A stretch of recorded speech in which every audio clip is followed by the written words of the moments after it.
servidores públicos. Cumprimentando o ilustre deputado Reginaldo Lopes, cumprimento a todos os participantes dessa audiência.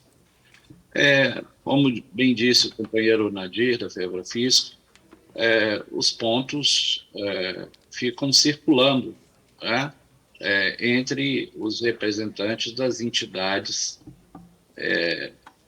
da administração tributária.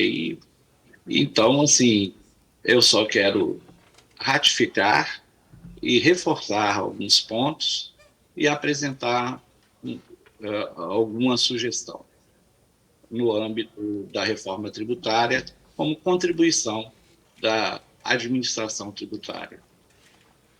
Bom, a primeira assim, reivindicação de nós, da pública, dos servidores e dirigentes da pública, Central Sindical dos Servidores Públicos, é que, em primeiro lugar, que a reforma tributária tão desejada, debatida desde o final do século passado, há mais de 40 anos, neste Congresso, por esse Parlamento, que, enfim, ela se concretize, se realize, e que seja uma reforma tributária que traga justiça tributária, fundamentalmente, e contribua para o desenvolvimento da economia do Brasil. Nesse sentido, afinal de contas, mais de 40 anos de debates e de tentativas de se fazer a reforma tributária é mais do que suficiente para que esse parlamento, na atual legislatura, faça, enfim, essa reforma tributária com justiça tributária, né, que tanto desejamos. Assim, dentro da reforma tributária, os pontos já foram abordados aqui e nós, da pública, reivindicamos e apoiamos a simplificação, que é o principal objetivo da reforma tributária, né? Principalmente por quanto que o sistema antigo e vigente de tributação, o sistema tributário, é muito anacrônico, é caótico e muito injusto, de tal sorte, principalmente quanto ao ICMS e o ISS e os demais mesmos tributos sobre o consumo, que geram a seguinte injustiça tributária. Todos aqueles do povo brasileiro que tem renda de até 2 salários mínimos tem carga tributária de absurdos 54%, enquanto os de classe média têm uma carga tributária variando entre 32% a 36%. E é de pasmar, né? Os da elite, meia dúzia de 3, tem carga tributária de menos de 10%. É uma brutal injustiça tributária, que cabe a essa reforma tributária corrigir. E aí, imediatamente, a proposta para que esse sistema tributário caótico e injusto permaneça junto do novo sistema tributário, fruto dessa reforma tributária. E isso me parece inconcebível, porque injustiça se termina de pronto. E se o que quer é simplificar, 2 sistemas convivendo ao mesmo tempo, um injusto, anacrônico, caótico, com o novo, com o moderno, com o que pretende ser o sistema tributário do século XXI, do terceiro milênio, mais 40 anos acaba esse século. Então, para mim, para nós da pública, é inconcebível que o novo sistema tributário não passe a vigorar imediatamente. Né? Outro ponto que nós apoiamos é a adoção imediata do princípio do destino integralmente, sem essa de preponderância do destino. O destino, a aplicação do destino, é condição sine qua non para haver justiça tributária. Afinal de contas, é quem paga o tributo, quem contribui com o tributo, que tem que receber os serviços públicos, as obras públicas, em contrapartida ao tributo pago. Né? Então, também não há porquê mesmo, é inconcebível que essa adoção do princípio do destino não seja imediata. Na PEC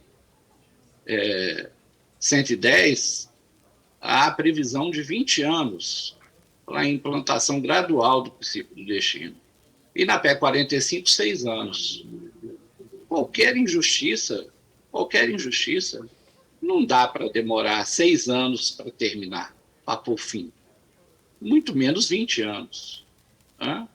Então, reivindicamos isso, a adoção imediata do princípio do destino na sua integralidade. Também a adoção imediata do mecanismo da devolução, o cashback. Né? Porque essa devolução, e principalmente para os que têm renda de até 2 salários mínimos, que têm carga tributária de absurdo 54% por conta, principalmente, dos tributos sobre o consumo. Então, essa devolução, além de trazer justiça tributária, traz justiça, faz justiça social.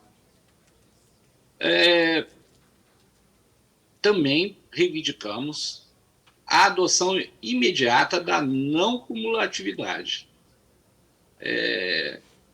Porque ela traz, a não cumulatividade, ela traz a diminuição do custo tributário para as empresas e consequentemente, do preço dos produtos e serviços, que, em última instância, é o consumidor final que paga todos os tributos sobre o consumo.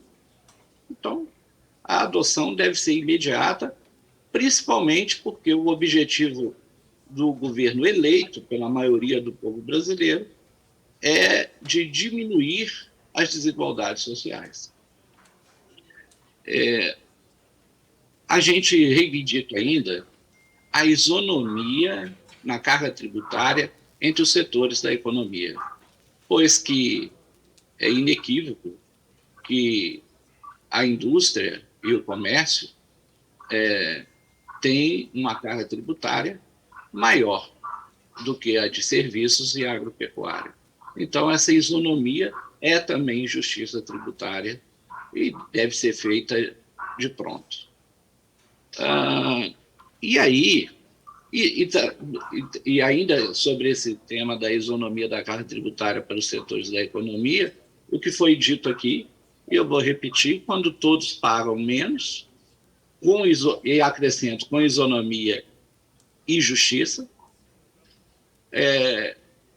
quando todos pagam menos. Tá?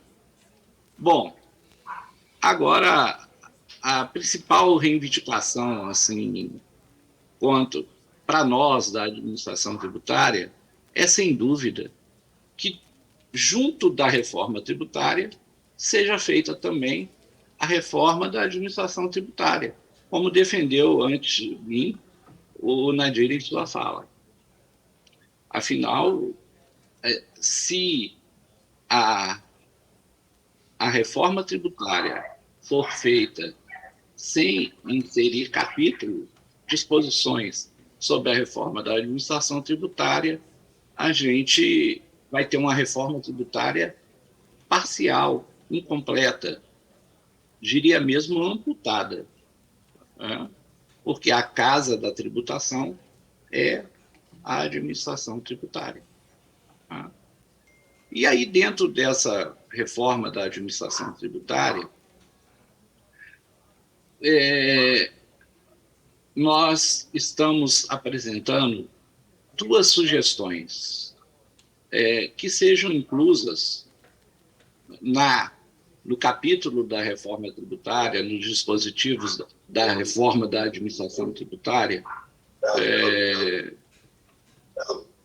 que fala que lei complementar definirá deveres, direitos, prerrogativas e garantia dos servidores da administração tributária, que seja estabelecido duas diretrizes gerais.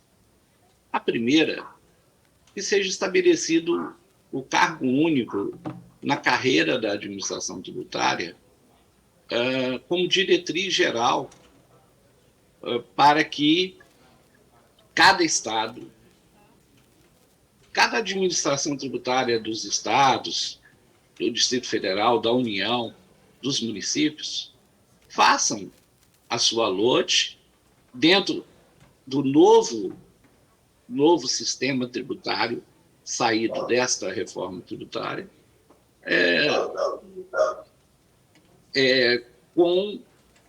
observando principalmente o inciso 22 do artigo 37 da Constituição. Pato, só para concluir.